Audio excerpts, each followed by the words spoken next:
আমার কলিজার টুকরা বোন আব্বা আব্বা কইরা ডাকতেছে। আমার মনে হয় আমার বাবা দুনিয়া থেকে চইলা গেছে। হুজুর এই দুনিয়ার জমিনে যার মা নাই, যার বাবা নাই, তার মতন বড় এতিম, তার মতন বড় দুঃখী আর কেউ নাই। হুজুর আমি এতিম, এই দুনিয়াতে আমার বাপ নামক বটগাছটা নাই। এইবারে আবু বকর ডাক দিয়ে কই, বাবা গো, যেই সন্তানের মা নাই, বাবা নাই, ওই সন্তানের জন্য আছেন যিনি, আসমান আর জমিনের মালিক তিনি। একটু আওয়াজ করে বলেন সুবহানাল্লাহ। মুসলমান ভাইরা আমার বন্ধুগণ, আজকে এই মুসলমান হইয়া তুমি আমি কেন আল্লাহর কোরআন মানব না? কেন তুমি আমি আল্লাহরে পরিচালক বানাবো না? বাইরে আবারও বলতেছি, এই দুনিয়া থাকার জায়গা নয়। কেউ এই দুনিয়ায় চিরদিন থাকবো না রে বন্ধু। আমার আল্লাহ চাই না আপনি জাহান্নামে যায়, আমার আল্লাহ চাই না আমি জাহান্নামে যাই। কিন্তু ভাই গো, আজকে কোন দুনিয়ার মায়ায় পড়িয়া তুমি গুনাহ করো? এ কলিজার টুকরা আব্বা, আপনি কোন দুনিয়ার মায়ায় পড়িয়া গুনাহ করেন? কলিজার টুকরা মা, কলিজার টুকরা যুবক, কলিজার টুকরা যুবতী, আজকে কোন দুনিয়ার মায়ায় পড়িয়া গুনাহ করো? এরে যুবক ভাই, আল্লাহ তো তোমার জন্য জান্নাতের ভিতরে ৭০,০০০ হুর আল্লাহ তাআলা তোমার জন্য তৈরি কইরা রাখছে। মাগো, আল্লাহ তাআলা তোমার জন্য জান্নাতের দরজা খুইলা দিয়া রাখছে। এরপরও কেন গুনাহ করো? এই গুনাহ এমন একটা বদ আমল, এই গুনাহ আপনার দুনিয়াটাকেও বরবাদ করবে, এই গুনাহ আপনার আখিরাতটাও বরবাদ করবে। ও বাদান, আল্লাহ নবীর জামানার ভিতরে নবীজির একজন জলিলুল কদর সাহাবী, নাম শুনছেন হযরত আবু বকর রাদিয়াল্লাহু তাআলা আনহু। এরা বন্ধু, হযরত আবু বকর রাদিয়াল্লাহু তাআলা আনহু একদিন একদিন আসরের নামাজ পড়ার পরে হযরত আবু বকর বাদানে আমার মসজিদ থেকে বাড়ির দিকে রওনা নিছে। ইতিমধ্যে 12 থেকে একটা 13 বছরের যুবক সন্তান হযরত আবু বকরের পাতা চাপটি মেরে ধরছে। ডাক দিয়ে কই, হুজুর আমার মা বলছে যদি কোনো আলেম মানুষ, যদি কোনো জান্নাতি ব্যক্তি, যদি কোনো মুসাফির যদি কারো বাড়িতে যায়, আমার আল্লাহ ওই ব্যক্তির ওসিলায় ওই বাড়িতে যেন কোনো অসুস্থ ব্যক্তি থাকে, আমার আল্লাহ সেবা দান করে দেয়। একটু আওয়াজ করে বলেন সুবহানাল্লাহ। মুসলমান বন্ধুরে,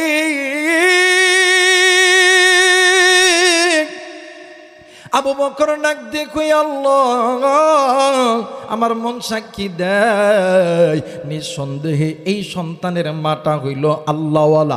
এ বেটা, চলো যাই, আমি তোমার সঙ্গে আমি তোমার বাড়িতে যাব। ও বাদান, এইবার হযরত আবু বকর রাদিয়াল্লাহু তাআলা আনহু 1 পা 2 পা করিয়া হাঁটি হাঁটি পাপা করিয়া ওই যুবকের সঙ্গে যুবকের বাড়িতে যাইতেছে। এরা বন্ধু, যুবক যখন বাড়ি পাবে ভাব বাদানে, আমার যুবকের বাড়ির ভিতর থেকে ছোট্ট একটা মহিলা বাচ্চার কণ্ঠে কে যেন ডাক দিয়ে কই, মা গো, আজ থেকে কে আমাদের আমরা কারে আব্বা কয়া ডাকবো? ও মা, কে আমাদেরকে আদর করবে, কে আমাদেরকে জড়ায়া ধরবে? এই কথা কানা শুনিয়া আল্লাহর বান্দা যুবক ওই জায়গার ভিতরে বাদানে আমার মরুভূমির বালির ভিতরে যুবক কেমন জানি গড়ায় গড়ায় ডুকরে কান্দে। আবু বকর ডাক দিয়ে কই, বেটা গো,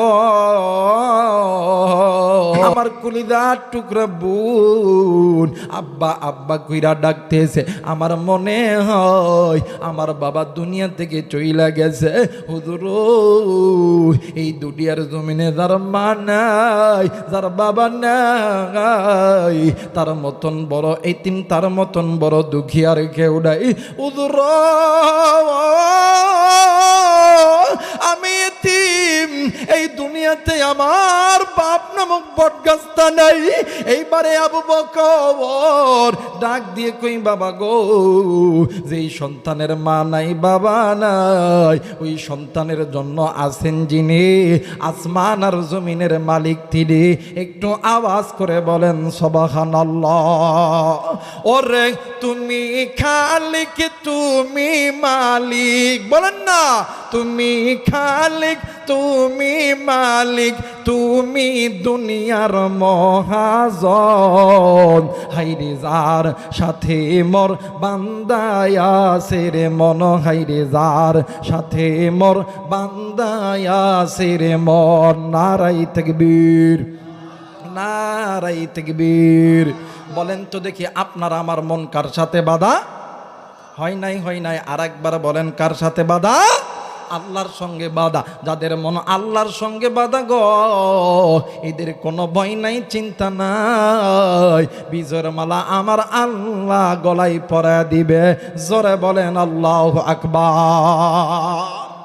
এবারে আল্লাহর বান্দা হযরত আবু বকর ডাক দিয়ে কই, ও বাবা টেনশন কইরো না, চিন্তা কইরো না।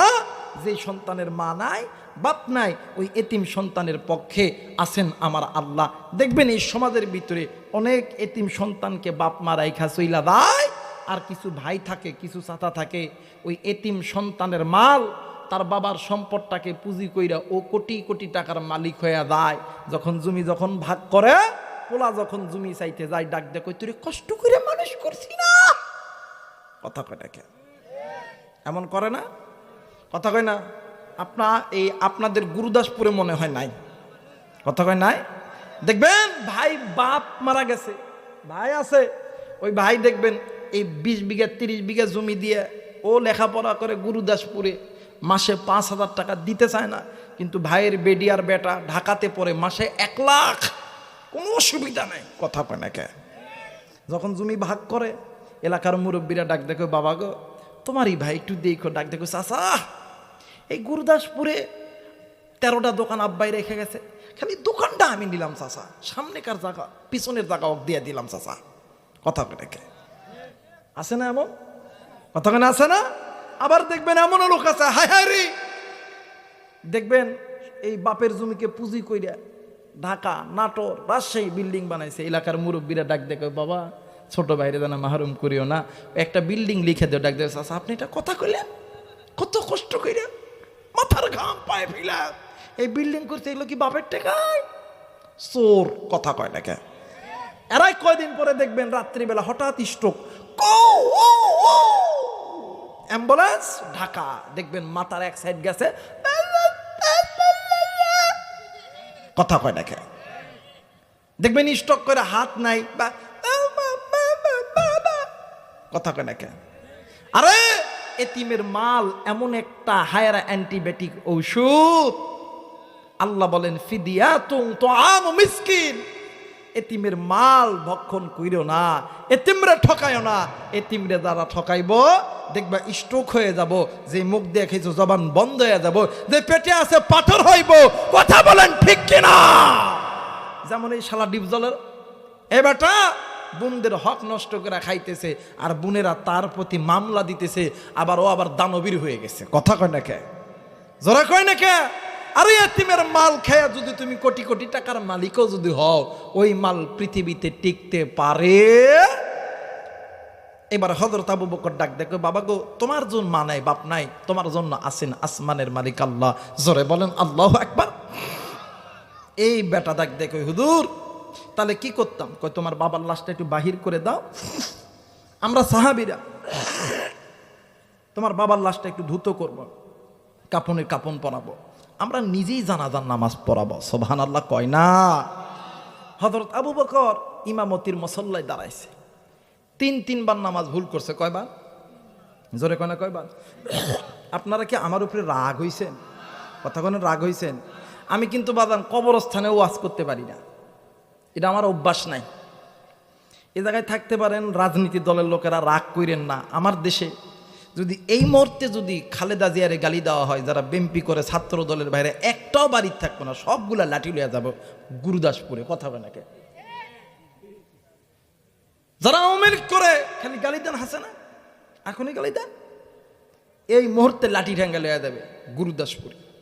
কিন্তু আফসোস আমরা মুসলমান আমার আল্লাহরে গালি দেয়, নবীরে গালি দেয়, আর মুসলমান হিজরার মতন বসে থাকি।